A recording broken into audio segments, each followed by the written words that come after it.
It was a wonderful night, such a night as is only possible when we are young, dear reader. The sky was so starry, so bright, that looking at it, one could not help asking oneself whether ill-humored and capricious people could live under such a sky. That is a youthful question, too, dear reader, very youthful.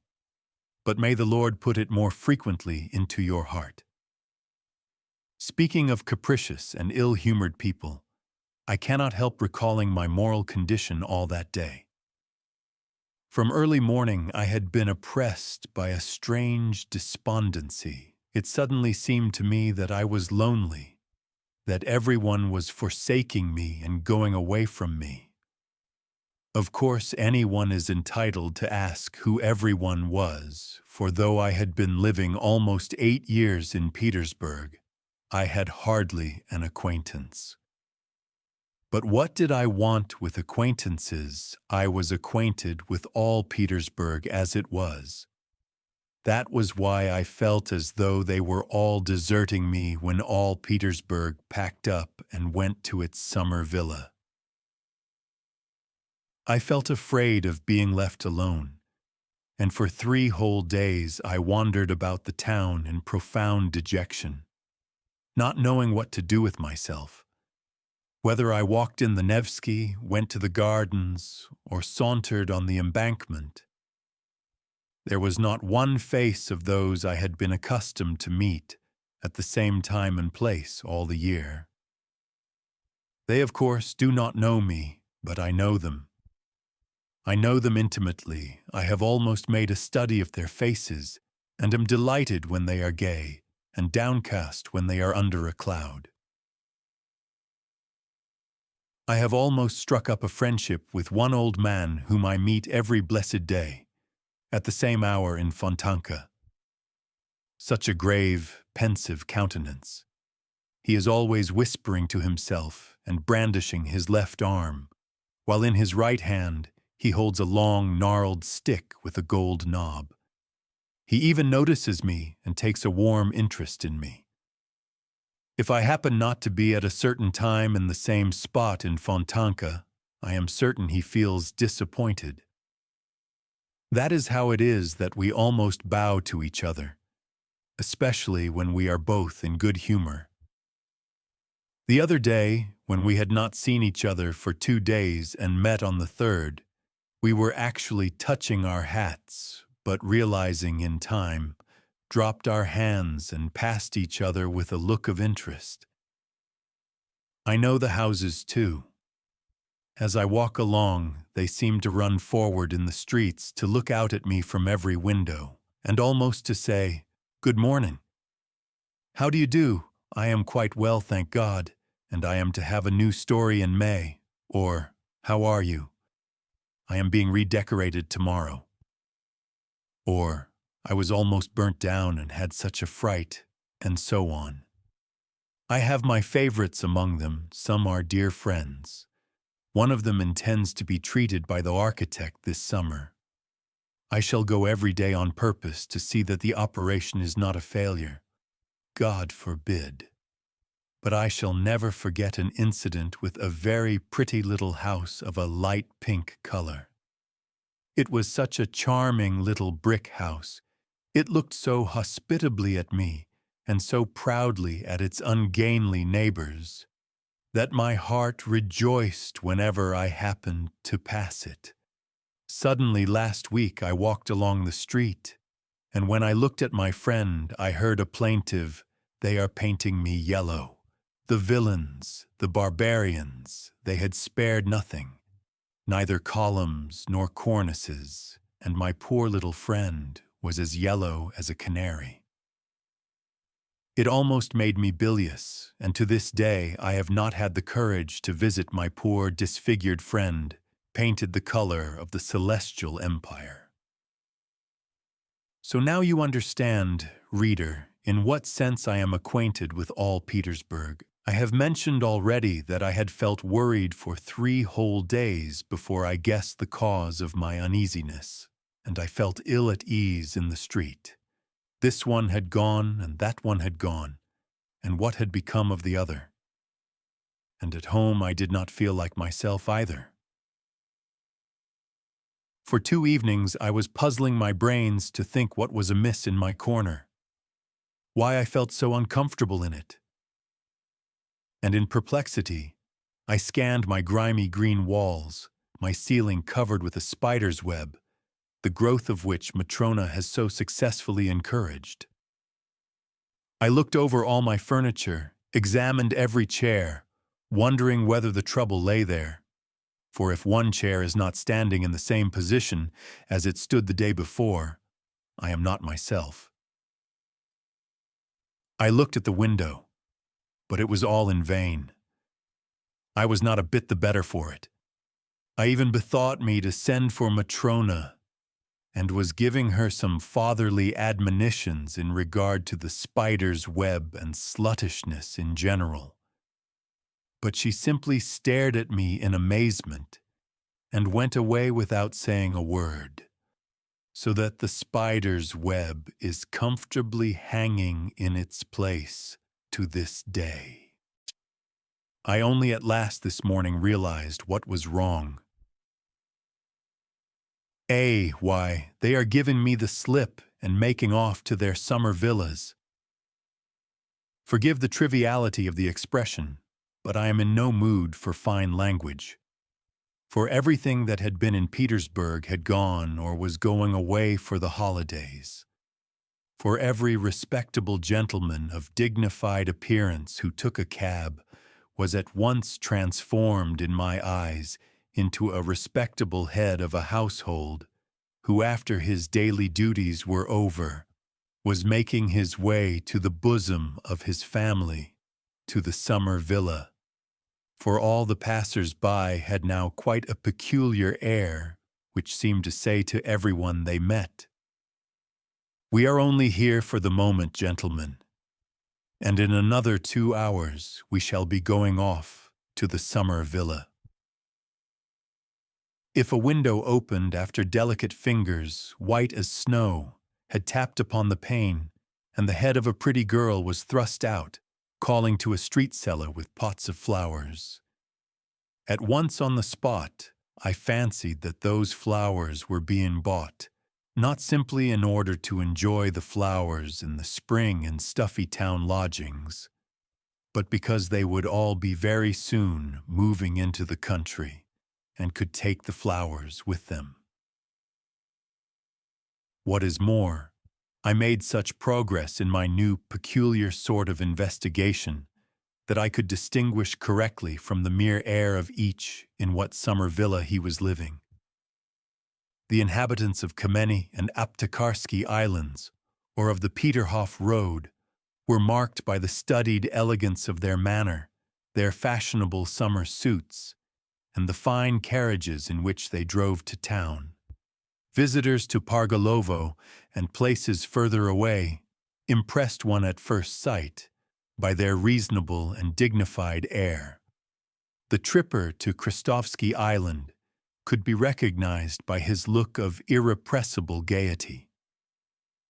If I chanced to meet a long procession of wagoners walking lazily with the reins in their hands beside wagons loaded with regular mountains of furniture, tables, chairs, ottomans, and sofas, and domestic utensils of all sorts, frequently with a decrepit cook sitting on the top of it all, guarding her master's property as though it were the apple of her eye.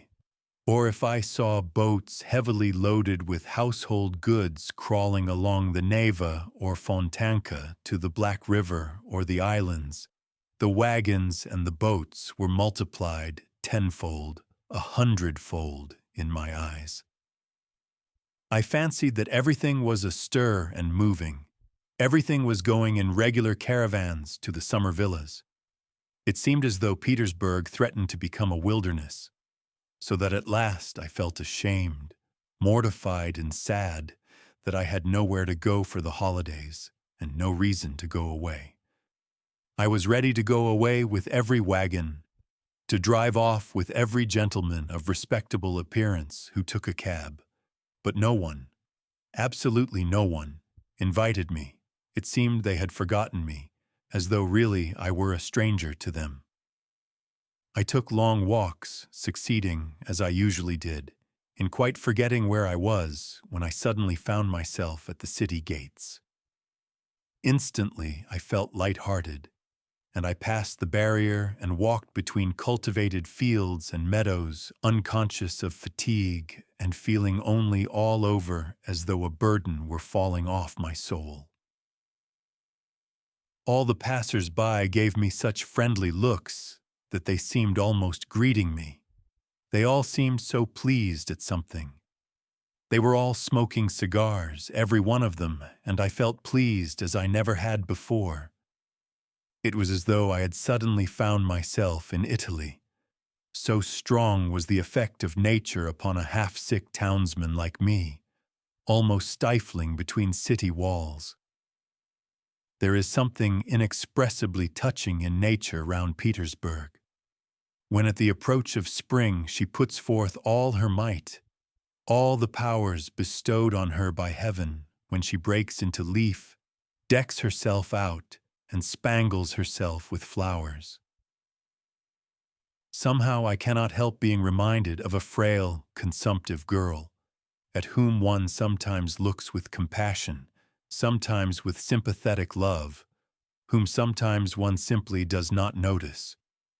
Though suddenly in one instant she becomes, as though by chance, inexplicably lovely and exquisite, and impressed and intoxicated, one cannot help asking oneself what power made those sad, pensive eyes flash with such fire.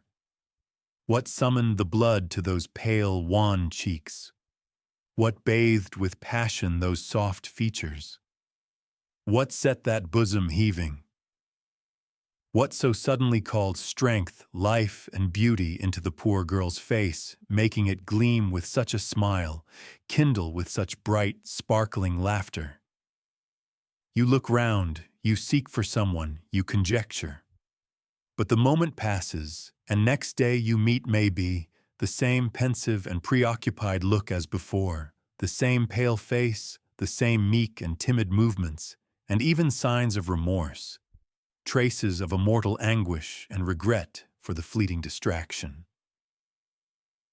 And you grieve that the momentary beauty has faded so soon never to return, that it flashed upon you so treacherously, so vainly, grieve because you had not even time to love her. And yet my night was better than my day. This was how it happened. I came back to the town very late, and it had struck 10 as I was going towards my lodgings. My way lay along the canal embankment, where at that hour you never meet a soul. It is true that I live in a very remote part of the town. I walked along singing, for when I am happy, I am always humming to myself, like every happy man who has no friend or acquaintance with whom to share his joy. Suddenly, I had a most unexpected adventure. Leaning on the canal railing stood a woman with her elbows on the rail. She was apparently looking with great attention at the muddy water of the canal. She was wearing a very charming yellow hat and a jaunty little black mantle. She's a girl, and I am sure she is dark, I thought. She did not seem to hear my footsteps, and did not even stir when I passed by with bated breath and loudly throbbing heart. Strange, I thought. She must be deeply absorbed in something. And all at once I stopped as though petrified. I heard a muffled sob. Yes, I was not mistaken. The girl was crying, and a minute later I heard sob after sob. Good heavens! My heart sank, and timid as I was with women, yet this was such a moment. I turned, took a step towards her, and should certainly have pronounced the word "Madam" if I had not known that that exclamation has been uttered 1,000 times in every Russian society novel. It was only that reflection stopped me.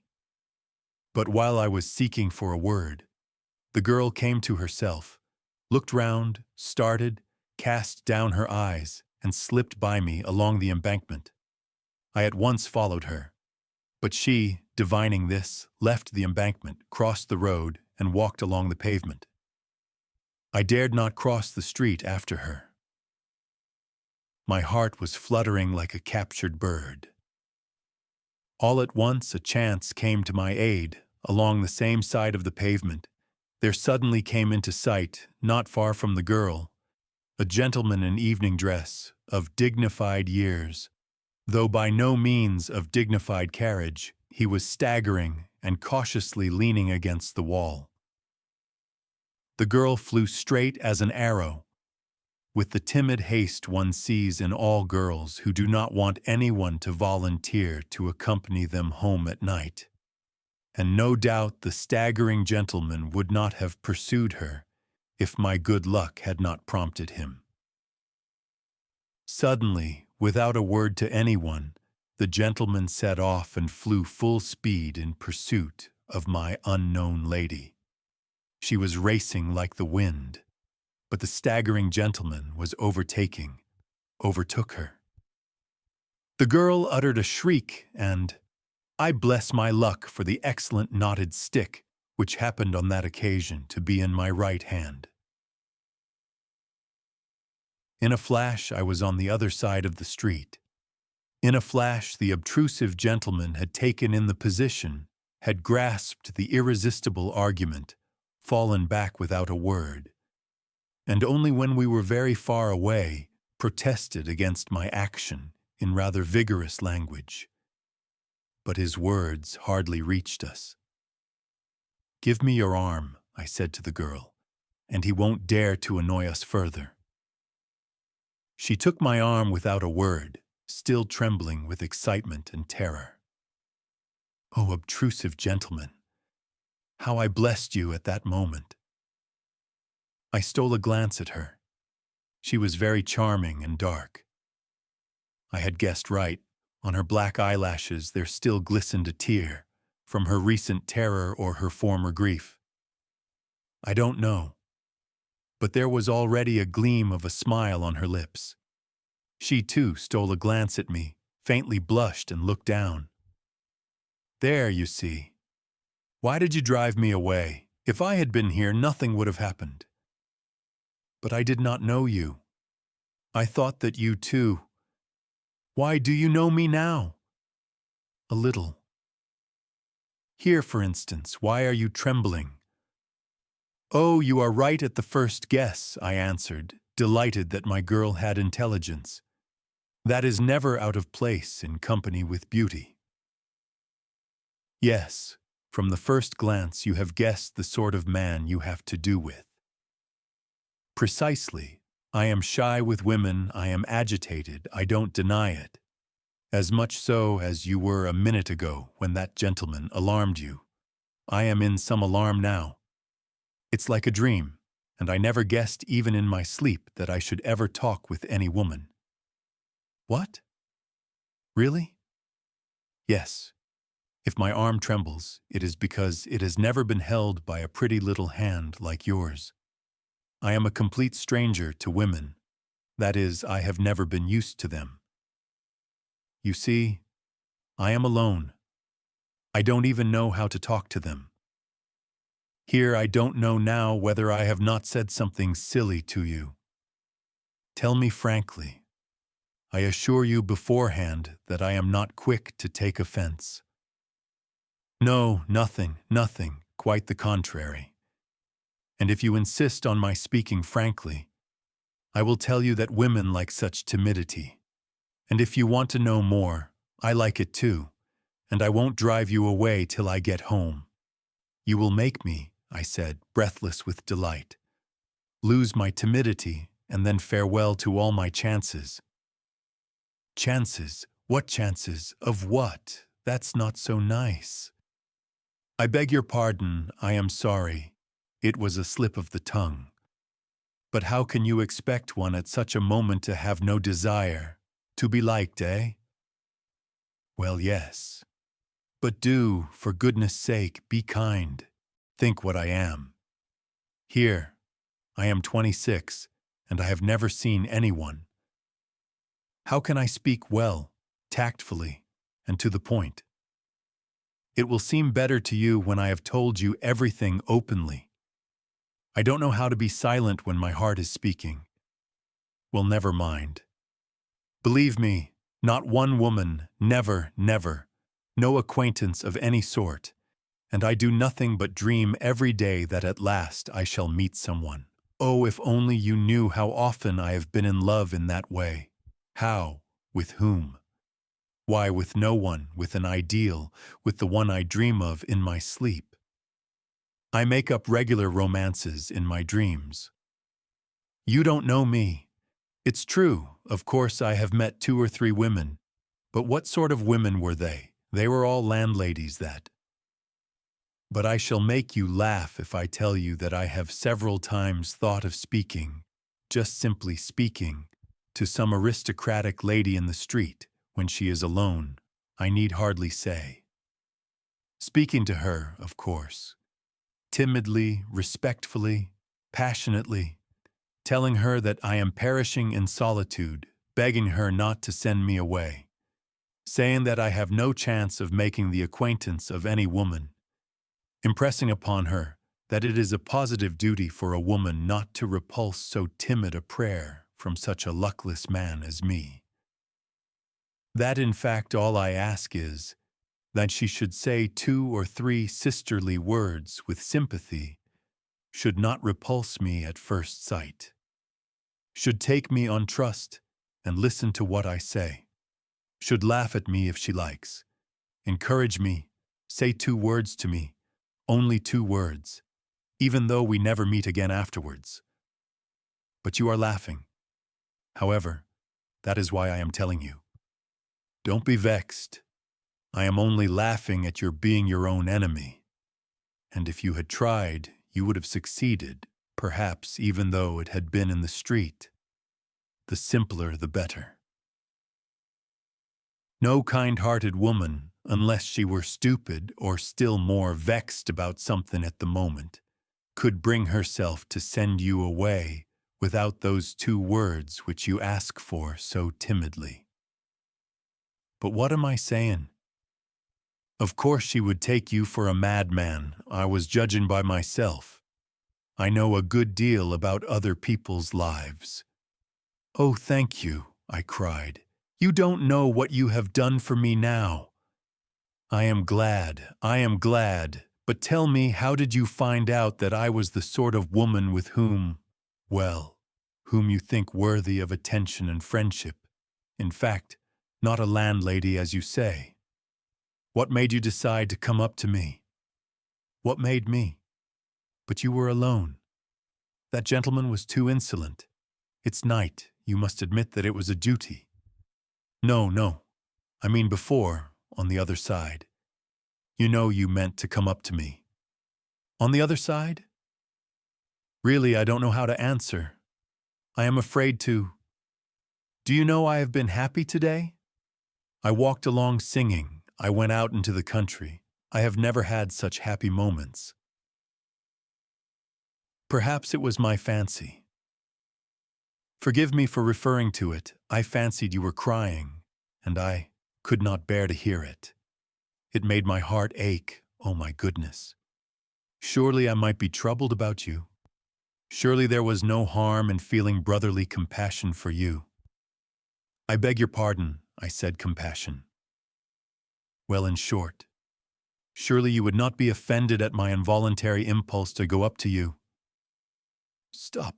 That's enough. Don't talk of it, said the girl, looking down and pressing my hand. It's my fault for having spoken of it. But I am glad I was not mistaken in you. But here I am home. I must go down this turning. It's 2 steps from here. Goodbye, thank you. Surely you don't mean that we shall never see each other again. Surely this is not to be the end. You see, said the girl, laughing. At first you only wanted 2 words, and now. However, I won't say anything. Perhaps we shall meet. I shall come here tomorrow, I said. Oh, forgive me, I am already making demands. Yes, you are not very patient. You are almost insisting. Listen, listen, I interrupted her. Forgive me if I tell you something else. I tell you what, I can't help coming here tomorrow. I am a dreamer. I have so little real life that I look upon such moments as this now as so rare that I cannot help going over such moments again in my dreams. I shall be dreaming of you all night, a whole week, a whole year. I shall certainly come here tomorrow, just here to this place, just at the same hour, and I shall be happy remembering today. This place is dear to me already. I have already 2 or 3 such places in Petersburg. I once shed tears over memories, like you. Who knows?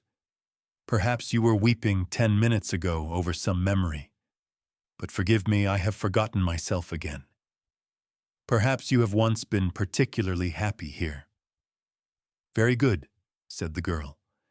Perhaps I will come here tomorrow too, at 10 o'clock. I see that I can't forbid you. The fact is, I have to be here. Don't imagine that I am making an appointment with you. I tell you beforehand that I have to be here on my own account. But well, I tell you straight out, I don't mind if you do come. To begin with, something unpleasant might happen as it did today. But never mind that. In short, I should simply like to see you to say 2 words to you. Only mind, you must not think the worse of me now. Don't think I make appointments so lightly. I shouldn't make it except that. But let that be my secret. Only a compact beforehand. A compact! Speak! Tell me all beforehand. I agree to anything. I am ready for anything. I cried, delighted. I answer for myself. I will be obedient, respectful. You know me. It's just because I do know you that I ask you to come tomorrow, said the girl, laughing. I know you perfectly. But mind you will come on the condition, in the first place. Only be good, do what I ask. You see, I speak frankly. You won't fall in love with me. That's impossible, I assure you. I am ready for friendship. Here's my hand. But you mustn't fall in love with me, I beg you. I swear, I cried, gripping her hand.